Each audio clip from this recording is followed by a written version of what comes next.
वेद प्रेमियों सुधी श्रोताओं, संप्रति हम सब ऋग्वेद के चतुर्थ मंडल के 34वें सूक्त के 7वें मंत्र की व्याख्या में प्रवेश करने जा रहे हैं।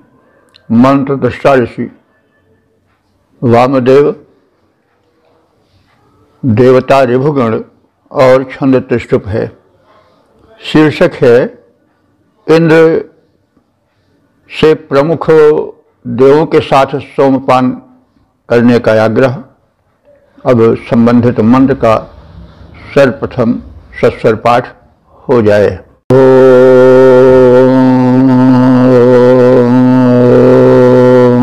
सजोषा इंद्रवरुणे दशमं सजोषा पाहि गर्वणो मरुद्भिः अग्रे पाभिर्ऋतुपाभिः सजोषाग्नास्पत्नीभिरत्नधाभिः सजोषाः। इस 7वें मंत्र में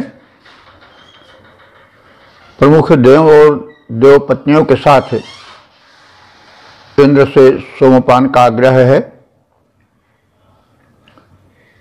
इंद्र, हे देवराज इंद्र, सजोषाह, सजोषाह माने प्रेम पूर्वक, वरुणेन सोमम पिब, वरुण देव जो कि रात्राभिमानी देव हैं। रात्राभिमानी देव का मतलब हुआ कि निशाकृत कर्मों का लेखा जोखा रखने वाले। वरुण देव जो कि ऋग्वेद के प्रमुख देवताओं में से एक हैं, उनके साथ हे इंद्र तुम सोमपान करो। गिर्वण, गिर्वण माने अस्तुत्य। हे अस्तुत्य इंद्रदेव, सजोषाह प्रेम पूर्वक तुम मरुद भी पाहि, मरुत गणों के साथ सोमपान करो। अब पाहि यहां पर है पा रक्षणे और पाने, इन दोनों अर्थों में प्रयुक्त होती है। पा धातु है जो पीने के अर्थ में और रक्षण के दोनों अर्थों में आती है। संप्रति पा धातु ज्यादातर पिब के अर्थ में ही प्रयुक्त होती है, पाही के अर्थ में कम होती है। लेकिन ऋग्वेद में पाही पीने के अर्थ में प्रयुक्त देखी जाती है। तो मरुद भी पाही, हे इंद्रदेव तुम मरुतों के साथ भी सोमपान करो। अग्रे पाभि ऋतुपाभि, वे देव जो कि सोमपान के अग्र अधिकारी हैं, जो ऋतु के अनुसार सोमपान करते हैं, उन देवों के साथ सजोषाह प्रेम पूर्वक सोमपान करो। रत्न धा भी ज्ञा सपत्नी भी, रत्नधा भी माने रत्न धारण करने वाली, ज्ञा सपत्नी भी माने देवताओं की स्त्रियों के साथ। ज्ञा कहते हैं स्त्री को। तो देवताओं की स्त्रियां जो देव पत्नियां हैं, देव शक्तियां हैं, जो कि विविध रत्न धनों को धारण करने वाली हैं, उनके साथ भी हे इंद्रदेव तुम सजोषाह माने प्रेम पूर्वक सोमरस का पान करो। तो हे इंद्रदेव तुम वरुण तथा मरुद गणों के साथ प्रेम पूर्वक सोमपान करो। सर्वप्रथम सोमपान करने वाले और ऋतुओं के अनुसार सोमपान करने वाले देवताओं के साथ तथा श्रेष्ठ धन धारिणी उनकी पत्नियों के साथ सोमरस पान करने की कृपा करो। पद रूपांतरण है, हे इंद्र मरुत के साथ वरुण के साथ करो मिल सोमपान, ऋतु के अनुसार सोम पीते, जो प्रथम सोम पाई महान, वर धन धारिणी देव ललना, आए सब मिल कर साथ साथ, अति प्रेम पूर्वक सोमपान करिए, करिए हमको सनाथ। ओम वेद प्रेमियों, सुधी श्रोताओं, संप्रति हम सब ऋग्वेद के चतुर्थ मंडल के 34वें सूक्त के 8वें मंत्र की व्याख्या में प्रवेश करने जा रहे हैं। मंत्र दृष्टा ऋषि वामदेव और देवता ऋभुगण तथा छंद त्रिष्टुप है। शीर्षक है देवों के साथ ऋभुओं से सोमपान का आग्रह। अब सर्वप्रथम संबंधित मंत्र का सस्वर पाठ हो जाए। सजोषस आदित्यैर्मा आदयध्वं सजोषसर्भवः पर्वतेभिः, सजोषसो दैव्येना सवित्रा सजोषसः सिन्धुभिरत्नधेभिः।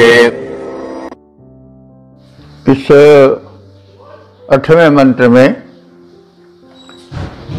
ऋभुओं से अनुरोध है कि वे प्रमुख देवों से मिलें और सोमपान करें। ऋभुवः, हे ऋभु गणो। ऋभु 3 हैं, यह प्रथम कहा जा चुका है। ऋभु ज्येष्ठ ऋभु हैं, विभु कनिष्ठ ऋभु हैं, और बाज जो हैं,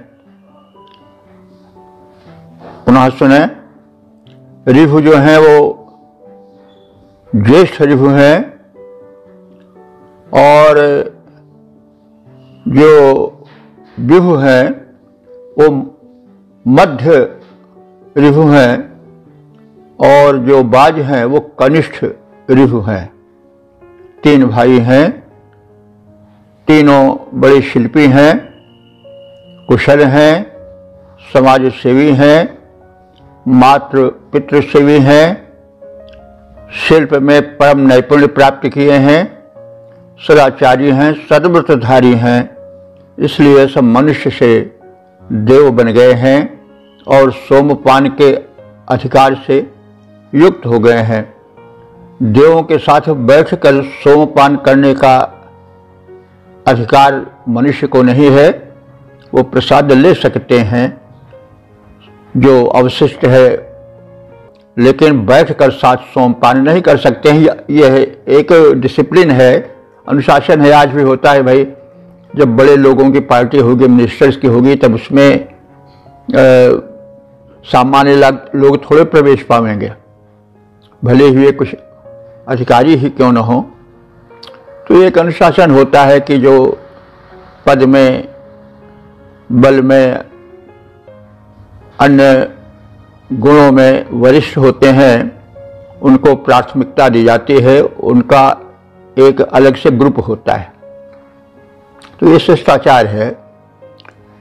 तो ऋभुवः, हे ऋभुओं, सजोषाः, सजोषाः माने प्रेम पूर्वक, आदित्यैः, आदित्यों के साथ, बहुवचन है ना, 12 आदित्य हैं, आदित्य के पुत्र हैं, देव हैं, इनके साथ मादयध्वम, सोमपान करके मस्त हो जाओ, यानी आनंद प्राप्त करो। सजोषः, प्रेम पूर्वक, पर्वते भी, पर्वतों के साथ। तो पर्वतों के साथ सोमपान करो। तो पर्वत भारी होते हैं, वो कहाँ आवेंगे? पर्वत से समझना चाहे जो पर्वतों के नियामक देव शक्ति हैं, जो सूक्ष्म हैं। जैसे वैदिक मान्यता है कि सृष्टि नियमन से चल रही है। ये ऑटोमेटिक भले हो, लेकिन ऑटोमेटिक मशीन के पीछे भी कोई मस्तिष्क होता है। तो वैसे ही सृष्टि देखने में भले ऑटोमेटिक हो रही हो, लेकिन इसके पीछे कोई संचालक व्यवस्था है। तो वो संचालिका शक्ति ही देव हैं, और प्रत्येक विभाग हैं। तो पर्वत का भी अपना महत्व है। तो पर्वतों के साथ सोमपान करने का मतलब हुआ कि पर्वत की नियामक या अधिष्ठात्री जो शक्तियां हैं, देव शक्तियां हैं, वे मानी जाएंगी। तो तुम पर्वतों के साथ सोमपान करो, इसका मतलब हुआ कि पर्वतों की जो अधिष्ठात्री नियामक शक्तियां हैं, जो देव शक्ति हैं, उनके साथ सोमपान करो और आनंदित हो।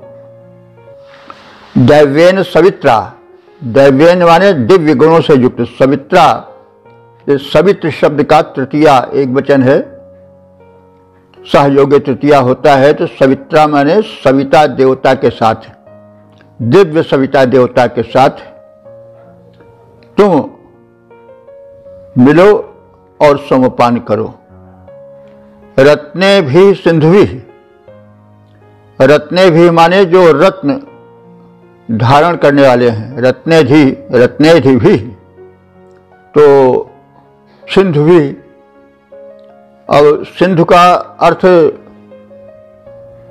समुद्र से भी होता है और नदियों से भी होता है।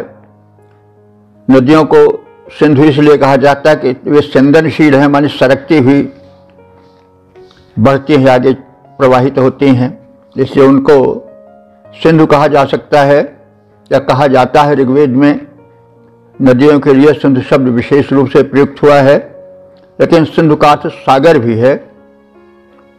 तो यहां हम दोनों का अर्थ ले सकते हैं। रत्न देवी सिंधुवी, जो रत्नों को धारण करते हैं उन समुद्रों के साथ। समुद्र को रत्नाकर कहा भी जाता है। उसमें तरह तरह के मणि आदि रत्न होते हैं। तो 14 रत्न तो निकले थे समुद्र के मंथन से ही। और नदियां भी रत्न धारण करती हैं। जल उनका कितना निर्मल, कितना पौष्टिक, कितना उपयोगी होता है। तो रत्न धारण करने वाले समुद्रों के साथ और इन समुद्रों के साथ से मतलब हुआ कि इनके अधिपति देवता के साथ। जैसे समुद्र के अधिपति देवता कौन है? वरुण। तो अब समुद्रों के साथ, उनके अधिपति देवताओं के साथ, वरुणादि के साथ, हे ऋभुगणों, तुम उनसे प्रथम मिलो और सोमपान करो। तो हे ऋभुओं, तुम प्रेम पूर्वक आदित्यों तथा पर्वतों के साथ हर्षित हो।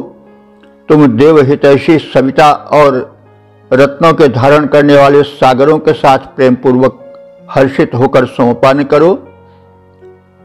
हे ऋभुओं, आदित्यों, गिरियों के संग मिलो होकर प्रसन्न, सागर से मिलो प्रसन्न हुए, जिनसे निकले, जिनसे हैं रत्न समुत्पन्न प्रेरक, जो सविता देव तथा जो हैं देवों के हितकारी। तुम मिलो सप्रेम सहर्ष और हो सबके मंगलकारी। ओम। वेद प्रेमियों, सुधे श्रोताओं, संप्रति हम सब ऋग्वेद के चतुर्थ मंडल के 34वें सूक्त के 9वें मंत्र की व्याख्या में प्रवेश करने जा रहे हैं। मंत्र दृष्टा श्री वामदेव, देवता ऋभुगण और छंद त्रिशुप है। ऋभुओं की महिमा का कथन और उनसे सोमपान का आग्रह। अब संबंधित मंत्र का सर्वप्रथम सस्वर पाठ हो जाए।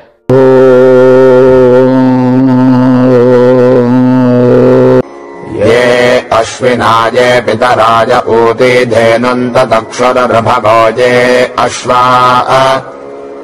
ये अंशत्राजरधक्रोदसेने विभ्रो नरस्वपत्यानि चक्रः। इस नवे मंत्र में ऋभुओं के चमत्कार और अन्य दिव्य शक्तियों से मिलने और उनके साथ सोमपान करने के आग्रह का कथन है। मंत्रों में थोड़ी वैज्ञानिकता है, उसे हम देखें। ये माने जिन्होंने, ऊती माने संरक्षण, साधनों से अश्विना ततक्षु अश्विनी कुमारों को समर्थ बनाया, माने जिन ऋभुगणों ने अपने संरक्षण शक्ति से, साधनों से अश्विनी कुमारों को समर्थ बनाया। अब यह जरा थोड़ी व्याख्या मांगता है। वही अश्विनी कुमार तो बहुत पहले के देवता थे, प्रसिद्ध हैं। अब ऋभु को कैसे शक्तिशाली बनाए हैं, तो इसके पीछे थोड़ी वैज्ञानिकता है। वास्तव में जो वैदिक देवता हैं वो प्राकृतिक या प्रकृति की शक्तियों के नियामक हैं। तो अश्विनी कुमार जो हैं वे प्रकृति के आरोग्यवर्धक सूक्ष्म प्रवाह के नियामक हैं। तो इनका और ऋभुओं का संबंध है। कैसे? जैसे पहले कहा जा चुका है कि ऋभुगण मनुष्य थे, लेकिन उन्होंने देवत्व प्राप्त किया अपने गुणों के कारण, अपनी बुद्धि के कारण, विचारों के कारण। तो जब वे देव बन गए तो उनको फिर विभाग सौंपा गया। यह नहीं, ये पौराणिक कल्पना ठीक नहीं है कि देवता बस स्वर्ग में बैठ करके मौज मस्ती करते हैं। नहीं, देव शक्तियां जो हैं वे सदैव सक्रिय रहती हैं। तो अश्विनी कुमार भी सक्रिय हैं, क्योंकि प्रकृति में जो सूक्ष्म आरोग्य वर्धक प्रवाह है, इम्यूनिटी पावर से जो संबंधित है, उसके नियामक हैं अश्विनी कुमार। तो जब सोमपान से देवत्व प्राप्त हुए तब इंद्र ने उनको विभाग सौंपा। वो विभाग था सूर्य की किरणों में रहकर उसके जो उपयोगी ऊर्जा के प्रवाह हैं उनको, और जो किरणों में कुछ अनुपयोगी अथवा विषाक्त प्रभाव हैं उनको अलग करें और उस पर नियंत्रण रखें। तो ये तो आप सब जानते हैं, विज्ञान सिद्ध तथ्य है कि सूर्य से किरणों का जो विकिरण होता है उसमें कुछ किरणें तो बड़ी उपयोगी होती हैं, लेकिन कुछ किरणें ऐसी होती हैं जो विषैली होती हैं। उनका विकिरण मानव हित में नहीं होता है। तो अब मनुष्य को सुरक्षित करना है, प्राणियों को सुरक्षित करना है, तो इसके लिए आवश्यक है कि कोई व्यवस्था की जाए। तो आयनोस्फीयर या ओजोन परत वही है। ओजोन परत धरती और आकाश को विभाजित कर देती है, और जो विकिरण होता है अंतरिक्ष से, उस विकिरण में जो उपयोगी पदार्थ होता है उसको तो यह जो है ओजोन परत वह आने देती है, लेकिन जो विषैले स्राव हैं उनको वो छाने लेती है, रोक लेती है। तो किरणों में नियामक शक्ति बनकर रहने वाले ऋभुगण ये बड़ा उपकार करते हैं अश्विनी कुमार का, क्योंकि जो आरोग्य शक्ति है वायुमंडल में बिखरी हुई, उसमें कहीं जहरीलापन न आ जाए। देखिए, सब चीजों में भी बात मरुदगणों में भी है। अरे मरुदगण में 49 हैं, जितनी गैसें हैं सब आ जाती हैं। तो मोनो गैस भी तो उसी में है। अब हम लोग आज उसका दूसरा नाम दिए हैं, ऋषपना दूसरा नाम दिए थे। उसको समझना चाहिए व्याख्या के दौरान, और भी ये सब शोध परक हैं। वेद ऐसे सामान्य ग्रंथ नहीं है। तो ये जो मोनो गैस है, वो जहरीली गैस है, वो भी मरुदगण के अंतर आएगी ही। ऐसे दिव्य शक्तियां जो हैं वो भिन्न भिन्न शक्तियों सामर्थ्यों से युक्त हैं, लेकिन धरती के सुरक्षा के लिए वे उन शक्तियों पर नियंत्रण रखती हैं। तो जैसा कहा जा रहा है कि जो ये ऋभुगण है, जब उन्हें विभाग मिला और किरणों में निवास मिला, तो उनका कार्य हो गया कि सूक्ष्म शक्ति प्रवाह को वे सक्रिय रखें और अश्विनी कुमार जिसके नियामक हैं उनसे मैत्री संबंध स्थापित करें, परस्पर एक दूसरे से कांटेक्ट बना रहे, तभी काम चलेगा। तो वही बात इसमें आलंकारिक शैली में, काव्यमय शैली में कही जा रही है कि अश्विनी कुमार जो है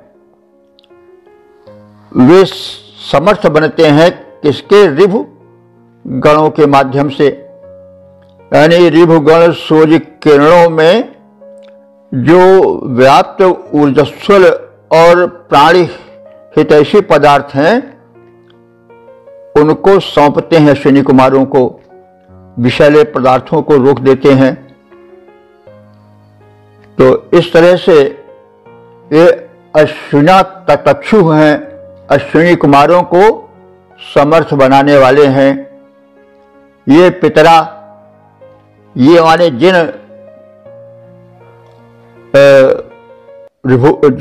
ऋभुओं ने पितरा, पितरा कहते हैं माता पिता स्वरूप, कौन? देव और पृथ्वी को, अवनी और अंबर को। द्यावा शब्द, द्यावा पृथ्वी शब्द आया है, इनको पितरा कहा जाता। ये माता पिता रूप में माने गए हैं, इनके विषय में एपिसोड्स में बताया जाता रहा है। तो ये अवनी और अंबर अथवा द्यावा और पृथ्वी के मध्य जो ओजोन परत है, जिससे धरती और आकाश का संबंध जुड़ते हुए भी एक अलग सा हो जाता है उस परत के कारण, तो उन द्यावा और पृथ्वी का भी ये ऋभुगण कल्याण करते हैं। और धेनुम, धेनुम माने गायों को, तो दुधार गाय को धेनु कहते हैं।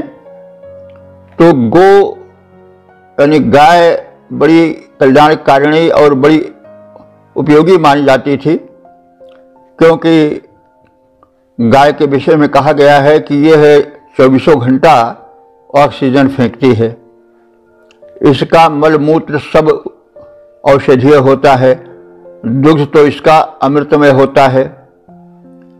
लेकिन इन गायों को पोषण देने वाले कौन है?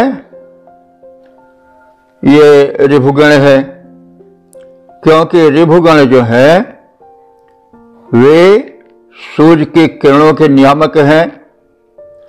उसमें जो पौष्टिकता है, जो ऊर्जा है, उसको वे गायों में प्रविष्ट कराते हैं और वह गोदुग्ध के माध्यम से मानवों को प्राप्त होती है।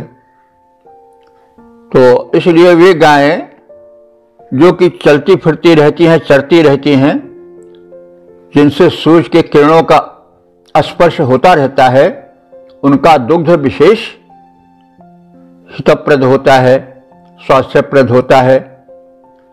दुग्ध अगर शुद्ध गोदुग्ध हो तो वो अमृत तुल्य माना गया है। तो ये जो ऋभु है, ये धेनुओं को भी जीवन प्रदान करते हैं, उनके दुग्ध को अपने उपयोगी किरणों के माध्यम से रुजहारी बनाते हैं, पौष्टिकता प्रदान करते हैं, अमृतत्व भरते हैं। और ये जो ऋभुगण है, अश्वा माने घोड़ों को भी अपने किरणों के द्वारा शक्ति प्रदान करके ऊर्जस्वल बनाते हैं। और असंतरा, असंतरा माने रक्षक कवच। तो यहाँ रक्षक कवच से मतलब हुआ कि आयनोस्फीयर अथवा ओजोन की परत, जो कि कवच का काम करती है और जो विषैला विकिरण होता है उसको रोक लेती है। तो ऐसे रोदसीमय दिलोक और पृथ्वी लोक को ऋधिक माने ये पृथक कर देते हैं। कौन? ये रक्षा कवच के रूप में छाए हुए ओजोन परत को, और इस ओजोन परत को जीवन देने वाले, उसको सशक्त बनाए रखने वाले ऋभुगण है, जो कि सूर्य की किरणों में सूक्ष्म शक्ति के रूप में निवास करते हैं। ये विभ्वः नरः, और ये जो ऋभुगण है ये समर्थ नेतृत्व विधायक देव हैं, और इन्होंने सुपत्यानि चक्रुः, सुंदर कृत्य ही सृष्टि के संरक्षणार्थ किए हैं। तो जिन ऋभुओं ने अपने संरक्षण साधनों से अश्विनी कुमारों को सक्षम बनाया, अपने माता पिता को तरुण बनाया, गायों को दुधारू बनाया, अब यह इनके पूर्व कर्मों को पहले के मंत्रों में बताया गया है, उसको यहाँ दोहराया जा रहा है। तो माता पिता, और माता पिता जैसे अभी हमने शब्दार्थ में कहा कि अवनी अंबर ये माता पिता हैं प्राणी मात्र के, और इनके माता पिता अपने व्यक्तिगत जो थे जिसको इन्होंने तरुण बनाया, वे दोनों इस अर्थ में सम्मिलित हो जाएंगे। और पहले मंत्रों में कहा गया है कि गाय बहुत क्षीण थी, उसको दुधारू बनाया, अथवा जो आज की गायें हैं यानी उसके पश्चात की गायें हैं, उन सब में ये अपने आरोग्यप्रद ऊर्जोत्सल किरणों से जो हैं अपने प्रभाव से आरोग्य दे करके उसके दुग्ध में दैवी गुण भरते हैं, तथा अश्वों को भी ये बलशाली बनाते हैं। और इन्होंने उस रक्षा कवच को भी निर्मित किया, द्यावा पृथ्वी को पृथक किया, तथा इन बलशाली नायकों ने, ऋभुओं ने अनेक उत्तम कर्म संपन्न किए हैं। ये सब प्रथम सोमपान करें, अपने कर्मों के कारण ये प्रथम सोमपान के अधिकारी बने हैं। तो जैसा कहा गया है, एक बार फिर देख लें, अश्विनी कुमार प्रकृति के आरोग्यवर्धक सूक्ष्म प्रवाह हैं। ऋभु किरणों में व्याप्त क्षमता द्वारा उनकी क्षमता में वृद्धि करते हैं। पृथ्वी और आकाश के बीच सुरक्षा कवच रूप में ओजोन परत है, आयनोस्फीयर है। इसी कवच ने जो है वो आकाश के जहरीले स्राव को अथवा विकिरण को रोका है और हानिप्रद किरणों को आने से पृथ्वी पर बचाया है। और वे यह जो ओजोन परत है या आयनोस्फीयर है, वो एक विभाजक रेखा के रूप में पृथ्वी और आकाश के मध्य स्थित है। इन सब की व्यवस्था जो है वो सूर्य की किरणों से विशिष्ट होती है, और इसके निर्माण में अश्विनी कुमारों का भी विशिष्ट हाथ है। तो यह पृथ्वी के रक्षक देव हैं। इनके गुणों को कथन करके यह ऋषि ने कहा है, ये ऋभुगण सोमपान के प्रथम अधिकारी हैं, क्योंकि इनकी उपादेयता इस सृष्टि संचालन में विशिष्ट हो गई है। ओम वेद प्रेमियों, सुधीर श्रोताओं, संप्रति हम सब ऋग्वेद के चतुर्थ मंडल के 34वें सूक्त के 10वें मंत्र की व्याख्या में प्रवेश करने जा रहे हैं। मंत्र दृष्टा वामदेव गौतम, देवता ऋभुगण और छंद त्रिष्टुप है। शीर्षक है ऋभुओं से वैभव प्राप्ति की प्रार्थना। अब संबंधित मंत्र का सर्वप्रथम सस्वर पाठ हो जाए। ये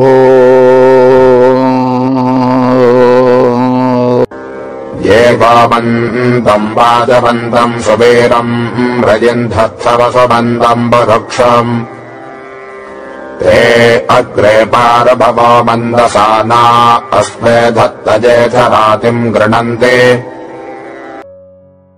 इस 10वें मंत्र में ऋभुओं की शक्ति और समृद्धि का कथन है।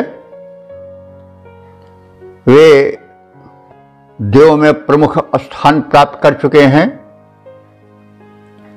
पिछले मंत्र में उस विषय में परिचय दिया जा चुका है और इस गुणाधिक्य के कारण वे सोमपान के प्रथम अधिकारी बन गए हैं और विभिन्न प्रकार के धन वैभव शक्ति ऐश्वर्य से वे समृद्ध हो गए हैं। अब ऐसे ऋभुओं से ऋषि या उपासक धन वैभव की कामना करता है और यही बातें इस मंत्र में कही गई हैं। ऋभुवा, हे ऋभुओं, तुम सब हम सब उपासकों को रयिम धत्थ, रय कहते हैं धनैश्वर्य को, धत्थ माने धारण कराओ, क्योंकि तुम इनके स्वामित्व से युक्त हो। तुम सब जो हो गोमंतम, गोधन से परिपूर्ण हो। वाजीवंतम माने अश्वधन से संपन्न हो और सुवीरम, तुम श्रेष्ठ संतानों को देने में भी सक्षम हो। वसुमंतम माने जितने धनैश्वर्य हैं उनसे तुम युक्त हो। पुरुक्षुम माने श्रेष्ठ पौष्टिक अन्नों से भी तुम समृद्ध हो। तो हे देव प्रवर, अब तुम रयिम धत्थ हम सबको ऐश्वर्य धारण कराओ। ये च रातिम गृह्णन्ति, ये माने जो राति कहते हैं धनैश्वर्य को, जिन धनैश्वर्यों की अथवा दान शक्ति की प्रशंसा सर्वत्र होती है, जिन मूल्यवान वस्तुओं की प्रशंसा होती है, वे ते अग्रपाह, वे सबसे पहले तुम्हारे पास, तुम्हारे अधिकार में हो गई हैं और अब तुम अग्रप बन गए हो। अग्रप माने अपने गुण और शक्ति तथा अधिकारों के विस्तार के कारण देवों में अग्रिम हो गए हो, पिछली पंक्ति में बैठने वाले नहीं रह गए हो। तो यह एक प्रगतिशील मानव की झांकी भी है कि मनुष्य अपने गुणों के कला कौशल के कारण देव बन सकता है और फिर देवताओं को जो कार्य सौंपा जाता है उस परम देव के द्वारा, उसको जब वो विधिवत संपन्न कर लेते हैं तो सोमपान के आदर के अधिकारी अग्र पंक्ति में बैठने वाले हो जाते हैं। तो उसी की सूचना इस मंत्र में दी जा रही है। तो तुम सब अब अग्रेप हो गए हो। अग्रेप माने आगे बढ़ करके प्रथम पंक्ति में बैठ करके सोमपान के अधिकारी हो गए हो। मंदसाना, तुम आनंद से युक्त हो गए हो और अस्मै धत्त, हमें आनंदप्रद धन ऐश्वर्य प्रदान करो। हे ऋभुओं, तुम सब गायों, अश्वों, उत्तम संतानों समेत द्रव्य और अन्न धन दान में सक्षम हो। तुम ऐश्वर्य धारण करने वाले हो। तुम्हारे ऐश्वर्य और दान शक्ति की सर्वत्र प्रशंसा होती है। ऐसे सोमपान के प्रथम अधिकारी तुम सब प्रसन्न होकर हम सब उपासकों को वैभव प्रदान करो। हे ऋभुओं, तुम गायों, घोड़ों, उत्तम संतानों के समेत धन अन्न दान में सक्षम हो। तुम ऐश्वर्यों के हो निकेत, सर्वत्र प्रशंसित वैभव है।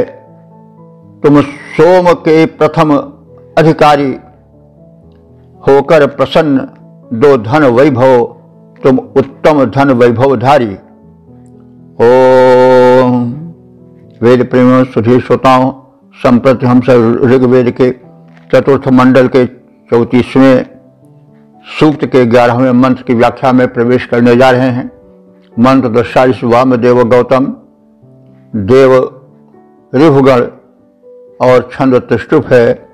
शीर्षक है ऋभुगण मानव हित को भूले नहीं। अब संबंधित मंत्र का सर्वप्रथम सस्वर पाठ हो जाए।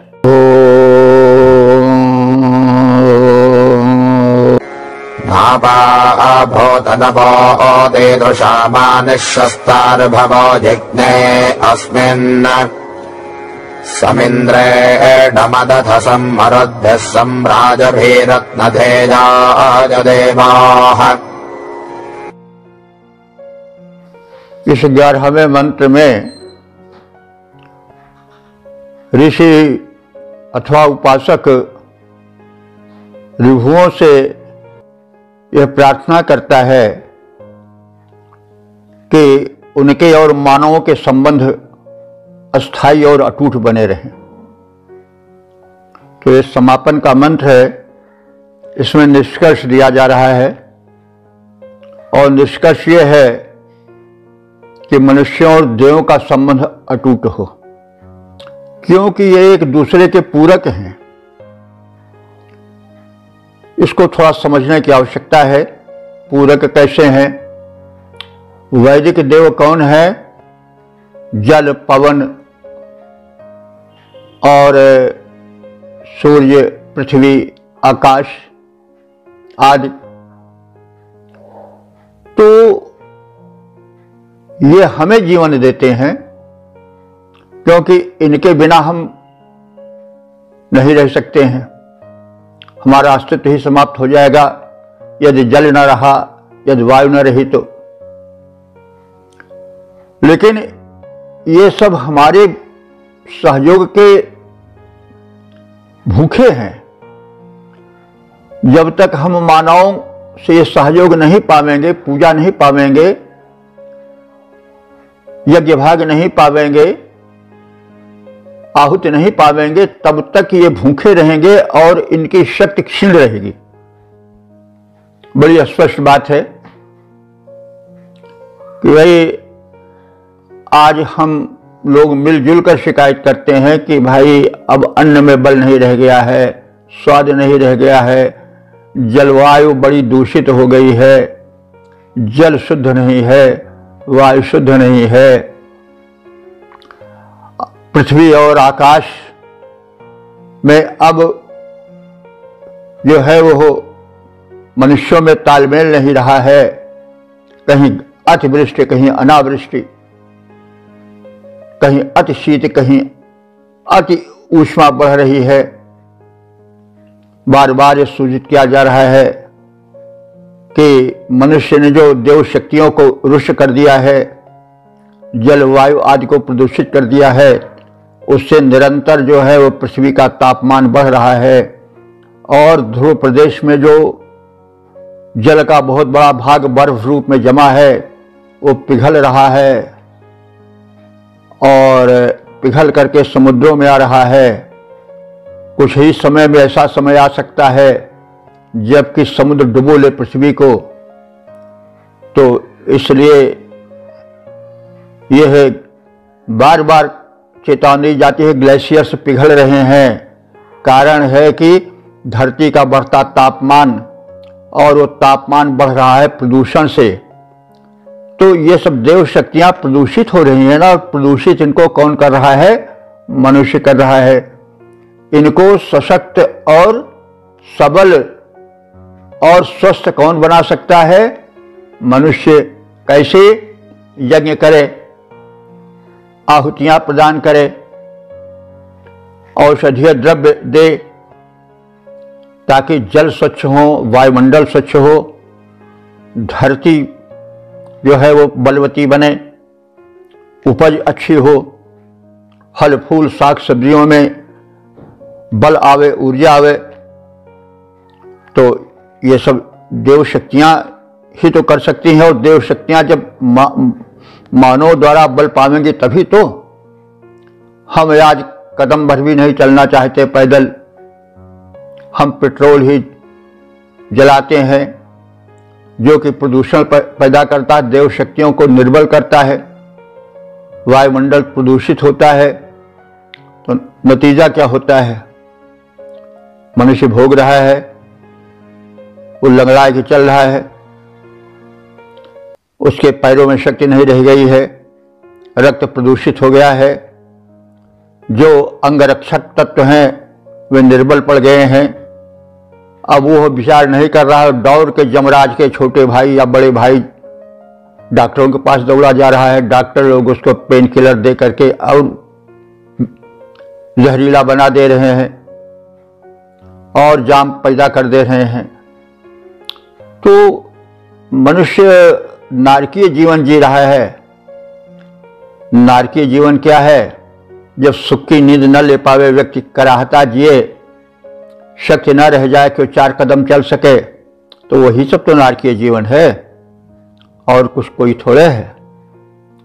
तो ये इस संदर्भ में कहा गया कि हम जो हैं वो देव शक्तियों को प्रसन्न करें और देव शक्तियां हमें अपने अनुदान दें।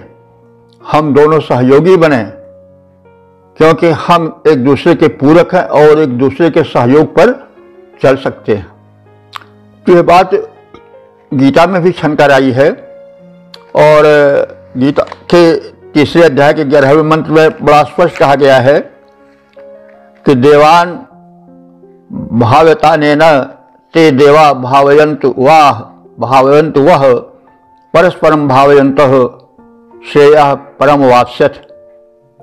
यानी देव शक्तियों को हम भावयंत माने उत्कर्षित करें, उन्हें हम उत्कर्ष दें।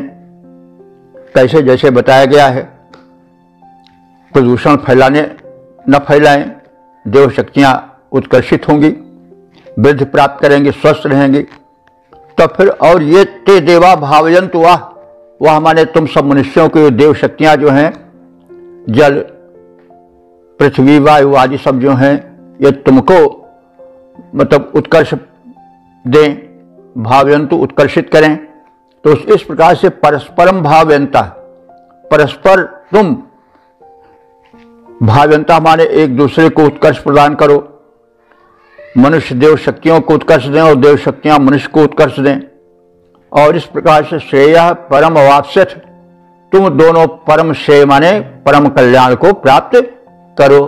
तो भाई बात तो वही वेद भी कह रहा है, वही गीता रामायण भी कह रहे हैं, और वही आज का विज्ञान भी कह रहा है। बस कहने की शैली में थोड़ा अंतर है। समझो, इस बात को आज से हजारों वर्ष पहले ऋषियों ने घोषित कर दिया था कि मानो सावधान, तुम देव शक्तियों को रुष्ट मत करो, अन्यथा तुम स्वयं नष्ट हो जाओगे। लेकिन मनुष्य उस पर ध्यान ही नहीं दे रहा है, तरह तरह के तर्क वितर्क प्रस्तुत करके जीवन को नरक बना रहा है। तो इसी छाया में हम मंत्र को देखें। ऋभुवः हे ऋभुगणो न अपाभूत, न माने नहीं, अपाभूत माने दूर जाओ। हमने कहा कि ना अगर पहले रहता है तो वो नकारात्मक कर देता है, बाद में होता है तो वो सकारात्मक कर देता है, माने समान का अर्थ देता है। तो हे ऋभुओं, तो न अपाभूत, हमसे दूर मत जाओ। तो यहां पर दूर न जाने का मतलब हुआ कि हमारे निकट रहो, और दूसरे ये थोड़ा सा संकेत हो सकता है कि आप हम मनुष्यों से ही उठ करके देव बने हैं। तो देवता बन करके हम मनुष्यों को मत भूल जाओ, जैसे आजकल लोग नेता लोग भूल जाते हैं, नेता के वोट लेकर के, और अंत में नेता के गले पर, अंत में ये नेता लोग जो हैं प्रजाओं के वोटरों के गले पर ही छुरी चलाते हैं, उन्हीं का धन, उन्हीं की समृद्धि लेकर के मोटे बन जाते हैं और भूल जाते हैं। तो ये कमी है नहीं कि वोट से हमारे ही बने नेता लोग समृद्ध बने, मोटे बन गए और फिर हमको ही भूल गए कि हम कौन हैं, पहचानेंगे ही नहीं, सुनेंगे ही नहीं। तो वही बात थोड़ी एक संकेत रूप में कही जा रही है, संदेश भी इससे छिपा हुआ है कि जो मनुष्य मनुष्यों से उठ करके ऊंचे वर्ग में स्थापित हो गए हैं, वे अपनी हैसियत को न भूलें, अपने अस्तित्व को न भूलें, यह संकेत है।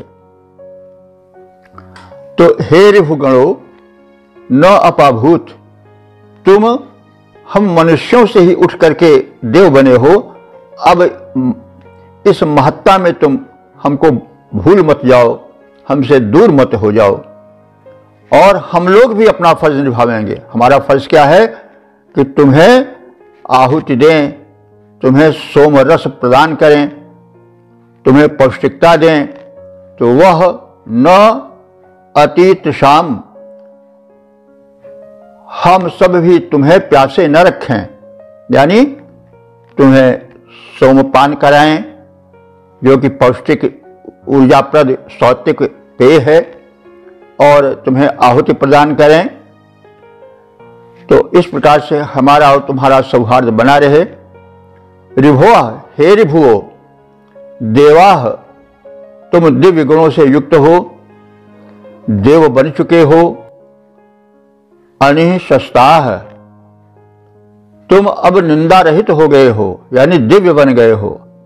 अस्मिन यज्ञ, हमारे इस जीवन यज्ञ में, इंद्रेण सम्मदथ, इंद्र के साथ आनंदित हो, यानी जो दिव्य शक्तियों के स्वामी देवराज इंद्र हैं उनके साथ अब आनंद मनाओ। कोई उठ करके प्रधानमंत्री के साथ हो जाए, वैसी ही स्थिति है। तो हे मनुष्य से उठ करके देव बने और देवों से उठ करके दिव्य विभाग पाए सूर्य की किरणों के नियंत्रण का, तो अब तुम उस देव प्रधान देवराज इंद्र के साथ आनंदित होते रहो, हमारे यज्ञ में आते रहो, सोमपान करते रहो। देवाह, हे देव ऋभुओं, रत्न ध्येयाम, तुम रत्न धारण करने वाले हो, यानी तुम्हारे अधिकार में अनंत रत्न धन है। तुम हमें रत्न प्रदान करने के लिए राज भी मरुद भी तेजस्वी मरुतों के साथ आओ और हमें आनंदित करो। हे ऋभुओं, तुम हम सबसे दूर मत जाओ, हम सब भी तुम्हें प्यासे न रखें, अर्थात सोमपान कराते रहें। इस प्रकार से हमारा तुम्हारा दोनों का सहयोग बना रहे, हम तुम्हें उत्कर्षित करें, तुम हमें उत्कर्षित करो, और एक दूसरे के निकट बने रहें। हे ऋभुओं, देवतत्व संपन्न तुम सब आनंदित होकर इंद्र के साथ इस यज्ञ में आओ, हर्षित हो, सात्विक सोम का पान करो। हे देव, तुम रत्न प्रदान करने वाले हो, तुम सब तेजस्वी मर्तों के साथ आनंद प्राप्त करो।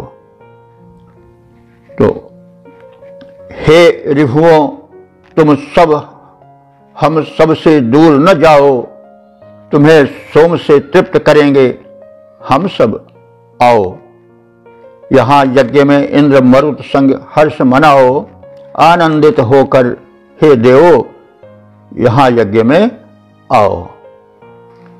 तो इस प्रकार से हमने इस ऋग्वेद के चतुर्थ मंडल के 34वें सूक्त के समापन वाले मंत्र की संक्षिप्त व्याख्या सुनी। अब हम अब तक ले इस अपने कथन और श्रवण में कितने आगे बढ़ चुके हैं, वेद भगवान की कितनी कृपा हो चुकी है, इस पर ध्यान दें। अब तक ले जो मंत्र व्याख्यायित हो चुके हैं उनकी संख्या हो चुकी है 3452। तो इस सूक्त के मंत्र दृष्टा ऋषि और छंद और देवता वही हैं जो पहले थे,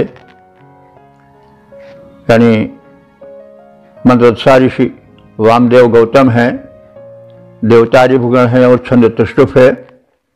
संक्षिप्त सार इसका यह होगा कि वे ऋभुगण जो अपने कर्म कौशल सदाचरण लोक सेवा के आधार पर मानव से उठ करके देव बन गए हैं, उनसे सोमपान का अनुरोध किया गया है, क्योंकि जो ऊंचा बन जाए उसका स्वागत करना ही चाहिए। जो देवत्व प्राप्त करे उसे समर्पित करना चाहिए। वह नैवेद्य जो सर्वप्रिय हो, तो सोम सर्वप्रिय नैवेद्य था, चढ़ावा था, जिसे स्वागत में ऋषि अथवा उपासक प्रस्तुत करना चाहता है और इस हेतु आवाहन कर रहा है। धन वैभव प्राप्त हेतु प्रार्थना, फिर स्वाभाविक है कि भाई प्रार्थना स्तुति की जाए, गुण कथन किया जाए, संबंध जोड़ा जाए, तो उससे कुछ उपलब्धि की भी आशा की जाती है, क्योंकि बिना किसी प्रयोजन के कोई काम होता नहीं। प्रयोजनम अनुद्देश्य मूढ़ोपि न प्रवर्तते। बिना किसी प्रयोजन के मूर्ख से मूर्ख व्यक्ति भी कोई काम नहीं करता है। तो मतलब सीधी सी बात कह दी जा रही कि भाई हम आपकी प्रार्थना कर रहे हैं तो उसके पीछे हमारा भी कुछ उद्देश्य है। वो उद्देश्य यह है कि आप सब धन वैभव से हमें संपन्न करो और पुत्र पौत्र धन धान्य से हम सुखी रहें। और हे ऋभुओं, तुम देव बन चुके हो, देव बन करके फिर अपने महत्ता के कारण, कर्म कौशल के कारण जब देवत्व प्राप्त किए तब सूर्य की किरणों में तुम्हारा वास हो गया, निवास हो गया, और वहां से तुम सूर्य के विकिरण को निर्दोष करके धरती पर आने का जो कार्य किए वो बड़ा कौशलपूर्ण रहा, बड़ा सक्षम रहा, सफल रहा। इसलिए तुम देवराज इंद्र के विशेष प्रिय बन गए और तुम्हें सोमपान हेतु अग्र पंक्ति में बैठाया जाने लगा। अग्र पंक्ति में बैठने का मतलब हुआ कि उसको विशिष्ट समादर देना। तो तुम मनुष्य से देव बने, देव से फिर प्रधान देव बनने के क्रम में आ गए। ये तुम्हारी महत्ता है। और अब आप हम मानव पर विशेष ध्यान दो। हम मानव से उठ करके देव बने हो, देव से होकर के विशेष देव बने हो, तो अब अपने इस उत्कर्ष से हम मनुष्यों को भूल मत जाना और हमें धन धान्य वैभव सुख समृद्धि से संपूर्ण करना। और हम चाहते हैं कि हमारी तुम्हारी घनिष्ठता बनी रहे, जैसा पहले कहा गया है, जैसा गीता में भी कहा गया है कि यज्ञ के माध्यम से हम और देवों के मध्य में संबंध बना रहे। हम देवों को प्रसन्न करें यज्ञ माध्यम से, और देवता हमें अपने अनुदानों को दे करके समृद्ध और सुखी संपन्न बनावें। हमारा और देवों का संबंध, जो मैत्री संबंध बना रहे, हम एक दूसरे के पूरक बनकर के जीवन बितावें और परम श्रेय को प्राप्त करें। तो इस प्रकार से परस्पर सहयोग की भी बात कही गई है।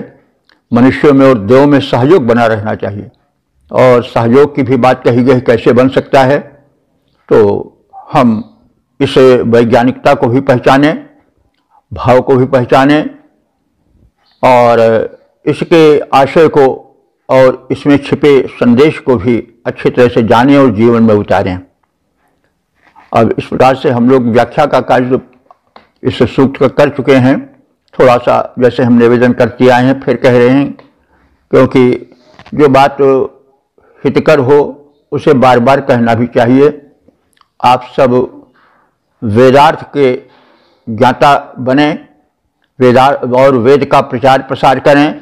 मनुष्य आज सब कुछ होते हुए भी बड़ा किंचन है, उससे उसका स्वास्थ्य छिन गया है, उसकी खुशी छिन गई है, उसका चैन छिन गया है। वह एयर कंडीशन कमरे में रह करके भी सुख से सो नहीं पा रहा है, करवटें बदलते हुए रात बिताता है, दवाओं पर चलता है, और मतलब बड़ा ही दीनहीन जीवन मनुष्य का हो रहा है। यह जो सुख और समृद्धि का छलावा है, इस चकाचौंध में पड़कर उसने बहुत कुछ अपना खो दिया है। उसका कारण है कि उसने देव शक्तियों को रुष्ट कर दिया है। तो फिर से हम यज्ञ जीवन बितावें, फिर से हम वैदिक धर्म का प्रचार प्रसार करें और उसके संदेशों से स्वयं लाभान्वित हों और दूसरों को लाभान्वित करें, क्योंकि वही समर्थ है जो कि तारता हुआ तरे। अपना ही पेट भर लिए तो क्या भरे, अपने ही पार हो गए तो क्या बहुत बड़ी बात हो गई। तो यही है कि वही समर्थ है जो कि तारता हुआ तरे। इस प्रकार से कहना थोड़ा, समझना अधिक। ओम सर्वे भवन्तु सुखिनः, सर्वे सन्तु निरामयाः, सर्वे भद्राणि पश्यन्तु, मा कश्चित् दुःख भाग् भवेत्।